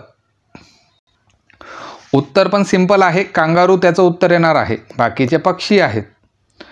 20वा पहा, मानव, डॉल्फिन, वटवाघूळ आणि पाल. उत्तर येणार आहे तुमचं पाल, कारण की बाकीचे सर्व सस्तन प्राणी आहेत आणि ही तुमची लिझार्डच्या कॅटेगरीमध्ये येते. ओके. 21वा पहा, झुरळ, फुलपाखरू, कोळी आणि मधमाशी. 21व्याचं जे उत्तर येणार आहे ते तुमचं कोळी येणार आहे, कारण की त्याचे जे पाय असतात 8 पाय आहेत आणि बाकीचे सर्व कीटक या प्रकारात येतात. 22वा प्रश्न, तारा मासा, सी अर्चिन, नेरिस आणि सी ककुंबर. तर याचं जे उत्तर येणार आहे ते येणार आहे तुमचं नेरिस. नेरिस का येईल, कारण की जो नेरिस आहे तो ॲनेलिडामध्ये येतो आणि जो तुमचा बाकीचे जेवढे पण आहेत ते सर्व तुमचे इकायनोडर्ममध्ये येणार आहेत. इकायनोडर्ममधला तारा मासा, सी अर्चिन आणि सी ककुंबर हे सर्व येतील. 23वा पहा, नलिकापाद, दृढरोम, परापाद आणि चूषक. ओके. नलिकापादला इंग्लिशमध्ये ट्यूब फिट म्हणतात. ओके. जो दृढरोम असतो त्याला सिटाई म्हणतात. नंतर परापादला तुम्हाला पॅरापोडिया म्हटलं आणि चूषकला तुम्ही सकर म्हटलं जातं. तर या ज्या गोष्टी असतात ते काय असतात, एका जागेवरून दुसऱ्या जागेवर जाण्यासाठीचे अवयव असतात. जसं आपले पाय असतात त्याच पद्धतीने वेगवेगळ्या प्रकारांमध्ये हे सर्व येणार आहेत. तर तुमचा जो नलिकापाद येतो तो कशामधला, तो इकायनोडर्मेट प्राणी संघ असतो त्याचा मूव्हिंग पार्ट आहे. बाकीचे जे असणार आहेत दृढरोम, परापाद आणि चूषक, जो तुमचा ॲनेलिडा प्राणी संघ आहे त्याच्यामधला मूव्ह करणारा लोकोमोट्रिओ ऑर्गन्स असणार आहेत. तर उत्तर तुमचं नलिकापाद येणार आहे. 24वा प्रश्न पाहूया. पेनिसिलिन, निओमायसिन, आयसोमेरिझम आणि रिफामायसिन. उत्तर येणार आहे याचं आयसोमेरिझम. काही पण लॉजिकने प्रश्न टाकलेले आहेत. 25वा पहा, हायड्रोलिसिस, लायपेज, पेप्सिन आणि लायगेसिस. 25वा जो प्रश्न आहे त्याचं उत्तर आय थिंक पेप्सिन येण्याचं कारण सांगतो. हायड्रोलिसिस झाले, लायजेस झाले, त्याच्यानंतर लायगेसिस झाले. हे तुमचे एन्झाईम जे असतात, संप्रेरक जे असतात त्यांचं ब्रॉड क्लासिफिकेशन आहे. ब्रॉड म्हणजे मोठं क्लासिफिकेशन आहे. पेप्सिन एक छोटासा एन्झाईम आहे आणि त्याचा वापर कधी केला जातो, तर प्रोटीन जो राहतो तुमचा, प्रोटीनला तुम्हाला जर ब्रेकडाऊन करायचं असेल, तोडायचं असेल प्रोटीनला, तर तेव्हा पेप्सिनचा वापर हा केला जातो. जनरली पोटामध्ये पेप्सिन तुम्हाला पाहायला भेटेल. बाकीचे जे आहेत जसं हायड्रोलिसिस झालं, लायजेस झालं आणि लायगेसिस झालं, हे ब्रॉड क्लासिफिकेशन ऑफ एन्झाईम आहे. म्हणजे त्यांच्यामध्ये वेगवेगळ्या टाईपचे एन्झाईम तुम्हाला पाहायला भेटतील. जसं पेप्सिन जो पाहायला भेटतो तो हायड्रोलिसिसच्या मध्ये पाहायला भेटतो. म्हणून उत्तर तुमचं पेप्सिन येणार आहे. 26वा प्रश्न पहा. जीवाणू, विषाणू, कवक आणि वनस्पती. तर 26व्या प्रश्नाचं जर लॉजिक लावायचं झालं तर तुमचा जीवाणू जो झाला किंवा विषाणू किंवा कवक हे जे सर्व आहेत ते मायक्रो ऑर्गॅनिझम आहेत. आपलं जे चॅप्टर आहे मायक्रो लेवलला आहे. वनस्पती पर्टिक्युलर तुमचं काय आहे, वनस्पती एक प्लांट आहे, प्लांटच्या टाईपमध्ये जातं. जीवाणू, विषाणू, कवक एका कॅटेगरीमध्ये तुम्ही ठेवू शकतात, मायक्रो ऑर्गॅनिझमच्या कॅटेगरीमध्ये. परंतु तुमची जी वनस्पती आहे ती मल्टीसेल्युलरसुद्धा आहे. ओके, मल्टीसेल्युलर आहे आणि एक लार्ज स्केलवर ते तुम्हाला पाहायला भेटतं.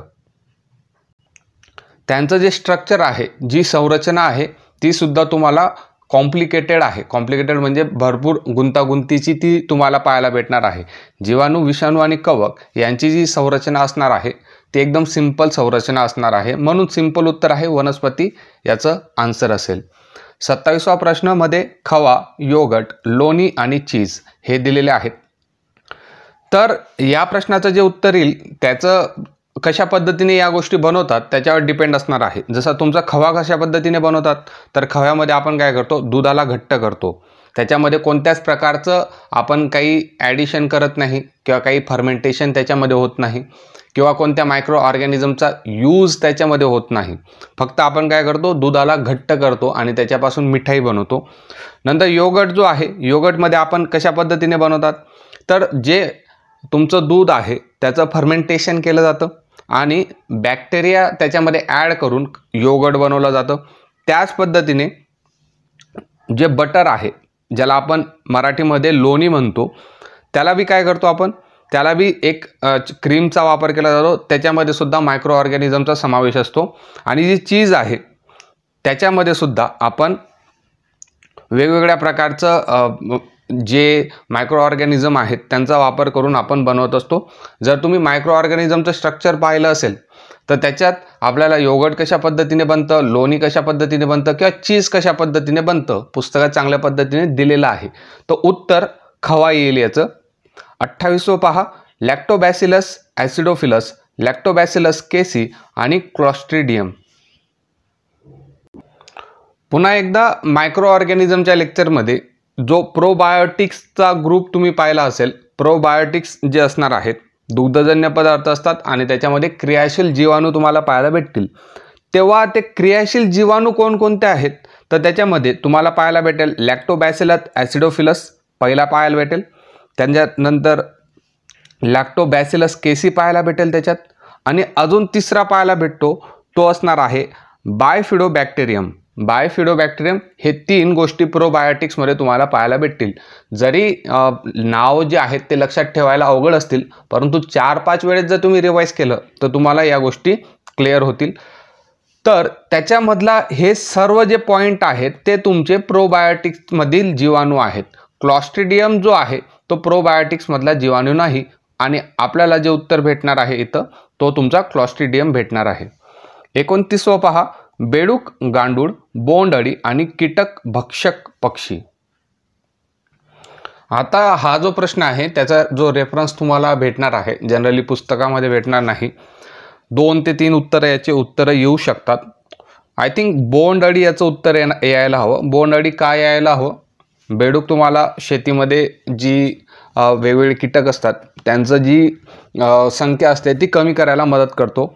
गांडूळसुद्धा शेतीमध्ये तुम्हाला उपयोगी ठरत असतो. कीटक भक्षक पक्षी असतात ते सुद्धा शेतीमध्ये उपयोगी पडत असतात. बोंडअळी जी आहे ते आपण कापसासाठी वापरत होतो आणि ती काय करत होती, आपल्या शेतीला खराब करण्याचा प्रयत्न करत होती. तर हे उत्तर येऊ शकतं. दुसरं जो लॉजिक पाहायला गेलं, बेडूक जमिनीवर राहतो, गांडूळ जमिनीवर राहतो, बोंडअळी जमिनीवर जमिनीखाली दोघं जे आहेत तसं राहत असतो. कीटक भक्षक पक्षी जो आहे तो पक्षीच्या वेगळ्या कॅटेगरीमध्ये आहे, पक्षीच्या कॅटेगरीमध्ये आहे. तर कीटक भक्षक पक्षी त्या अँगलने सुद्धा उत्तर येऊ शकतं, परंतु मोस्ट ॲप्रोप्रिएट जे आहे ते तुमचं बोंडअळी इथं येणार आहे. 3वा प्रश्न पहा, DDT, युरिया, मेलॅथिऑन आणि क्लोरोपायरीफॉस. तर याचं जे उत्तर येणार आहे ते तुम्हाला पाहायला भेटेल युरिया याचं उत्तर असेल. कारण सांगतो, युरिया हे एक प्रकारचं फर्टिलायझर आहे, केमिकल फर्टिलायझर आहे. ओके, शेती करतात तर माहितीच असेल की हे एक प्रकारचं फर्टिलायझर आहे.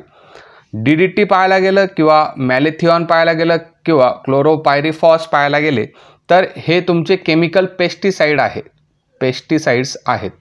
तर उत्तर तुमचं युरिया येणार आहे. 31 पहा, मधुमेह, ॲनिमिया, ल्युकेमिया आणि थॅलेसेमिया. तर याचं जे उत्तर येणार आहे, सिंपल प्रश्न आहे तुमचं, मधुमेह याचं उत्तर येणार आहे. मधुमेह हा एक डिसऑर्डर आहे ज्याच्यामध्ये रक्तातली शर्करेचं जे प्रमाण असतं ते कंट्रोल होत नाही. ॲनिमिया, ल्युकेमिया आणि थॅलेसेमिया जर पाहायचं झालं तर हे तुमचे रक्ताचे संबंधित रोग आहेत. ॲनिमियामध्ये काय होतं, तुमचा जो RBC असतो, रेड ब्लड सेल असतात ते कमी होऊन जातात. ल्युकेमियामध्ये तुमच्या व्हाईट ब्लड सेल अनकंट्रोल्ड वेने वाढत जातात. थॅलेसेमियामध्ये सुद्धा HB जो राहतो, हिमोग्लोबिन जो असतो तो कमी होऊन जातो. तर हे सर्व तुमचे काय आहेत, रक्ताशी संबंधित रोग आहेत. मधुमेह हा एक प्रकारचा डिसऑर्डर आहे. 32 पहा, वाढवणे, खारवणे, साखर घालणे आणि शिजवणे. जास्त विचार करायची गरज नाही, उत्तर येणार आहे तुमचं शिजवणं. कारण की या सर्व प्रिझर्वेटिव्ह मेथड आहेत. काही वस्तू तुम्हाला जास्त काळासाठी जतन करून ठेवावे लागतात, तेव्हा तुम्ही काय करतात, वाढवतात त्याला. पापड वाढवतो आपण, नंतर खारवतो आपण, त्याच्यामध्ये साखरसुद्धा घालण्यात येते. तर शिजवणे ही मेथड नाही जास्त काळ टिकून ठेवण्याची, तर शिजवणे तुमचं उत्तर येणार आहे. 33वा पहा, DDT, मेलॅथिऑन, क्लोरोपायरिफॉस आणि ह्युमस. तर आत्ताच आपण वरती पाहिलं होतं DDT, मेलॅथिऑन आणि क्लोरोपायरिफॉस हे काय आहेत. पुन्हा एकदा हे पेस्टिसाइड तुम्हाला पाहायला भेटतील. परंतु ह्युमस जो असतो, पाला पाचोळा जो असतो, कुजून काय बनणार आहे, ह्युमस बनणार आहे. ओके, तर हे जमिनीच्या रिलेटेड आहे. जमिनीची पत वाढवण्यासाठी आपण ह्युमसचा वापर करतो. परंतु DDT, मेलॅथिऑन आणि क्लोरोपायरिफॉस हे तुम्हाला पेस्टिसाइड, ओके, किडे वगैरे मारण्यासाठी आपण पेस्टिसाइड वापरतो त्या टाईपचे हे आहेत. म्हणून उत्तर तुमचं ह्युमस येणार आहे. नंतर 34वं पहा, हरित क्रांती, औद्योगिक क्रांती, नील क्रांती आणि श्वेत क्रांती. ओके, याच्याबद्दल आपला एक प्रश्न झालेला होता. श्वेत क्रांतीबद्दल झालेला होता, हरित क्रांतीबद्दल झालेला होता. या सर्व ज्या क्रांत्या आहेत तुम्हाला याच्यात पाहायला भेटतील, ज्या शेतीशी रिलेटेड आहेत. प्रायमरी सेक्टर जो असतो, प्रायमरी सेक्टर तुमचा शेती आहे, तर शेतीशी रिलेटेड या क्रांत्या आहेत. औद्योगिक क्रांती तुमचा वेगळीच प्रकारची क्रांती येऊन लागते, तर औद्योगिक क्रांती याचं उत्तर येणार आहे. 35वा पहा, सोडियम, ॲल्युमिनियम, फॉस्फरस आणि पोटॅशियम. आता या प्रश्नाचे सुद्धा अँगल वेगवेगळे आहेत. परंतु जर आपण जमिनीची जी प्रत असते, आधी एक चॅप्टर राहायचं NCERT मध्ये क्रॉपबद्दल, तर त्याच्यामधले हे 2-3 प्रश्न आहेत. तुमचा सोडियम पहा, त्याच्यानंतर तुमचं फॉस्फरस पहा आणि पोटॅशियम पहा. जमीनमध्ये जर तुम्हाला पीक चांगल्या पद्धतीने वाढवायचं असेल, पिकाला आवश्यक तत्व भेटायचे असतील, तर कोणीही सजेस्ट करतं की त्याच्यामध्ये सोडियम पाहिजे, ओके, फॉस्फरस पाहिजे आणि नंतर पोटॅशियम तुम्हाला त्याच्यात लागत असतं. ओके, तर सोडियम, त्याच्यानंतर पोटॅशियम आणि फॉस्फरस या गोष्टी तुम्हाला लागत असतात. ॲल्युमिनियमची त्याच्यात गरज राहत नाही, तर ॲल्युमिनियम तुमचं इथून आउट होणार आहे. 36 पहा, चीज, दही, आईस्क्रीम आणि ताक. सिंपल आहे, आईस्क्रीम याचं उत्तर येणार आहे. मायक्रो ऑर्गॅनिझममध्ये या गोष्टी तुमच्या समजतील. 37 पहा, टेरिस विटाटा, भात, मोहरी आणि सूर्यफूल. उत्तर येईल भात याचं वेगळं उत्तर येणार आहे. परिवहन सुविधा, सामाजिक सुरक्षितता, समुपदेशन आणि स्वच्छतागृह. याचं जे उत्तर येणार आहे ते तुमची सामाजिक सुरक्षितता हे तुमचं उत्तर येणार आहे. बाकीचे जेवढे सर्व फॅक्टर आहेत, जसं परिवहन सुविधा, समुपदेशन, याचं सामाजिक सुरक्षितता येणार, समुपदेशन येणार आहे. ओके, जसं परिवहन सुविधा, सामाजिक सुरक्षितता आणि स्वच्छतागृह हे काय करतात, सगळं जे फॅक्टर आहेत ते तुमची जी सामाजिक आरोग्य आहे त्याच्याशी रिलेटेड आहे. आणि जो समुपदेशन आहे तो तुमचा मेंटल हेल्थशी रिलेटेड आहे. मेंटल हेल्थला एक पॉझिटिव्ह अप्रोच जो असणार आहे तो समुपदेशन असणार आहे. आणि 39वा आजचा लास्टचा प्रश्न, तंबाखू, हास्यमंडळ, मद्यसेवन आणि अंमली पदार्थ. लहान पोरगासुद्धा सांगेल, हास्यमंडळ याच्यामध्ये बसत नाही, घातक आहे. मद्यसेवनसुद्धा घातक आहे, अंमली पदार्थसुद्धा घातक आहे, हास्यमंडळ याच्यात बसत नाही. अशा पद्धतीने आपण सर्व जे PDF होती ती कंप्लीट केलेली आहे. आणि लेक्चर आवडत असेल तर लाईक करा, सबस्क्राईब करा आणि शेअर करा. अभ्यास करत राहा, पेपर लवकरात लवकर होतील.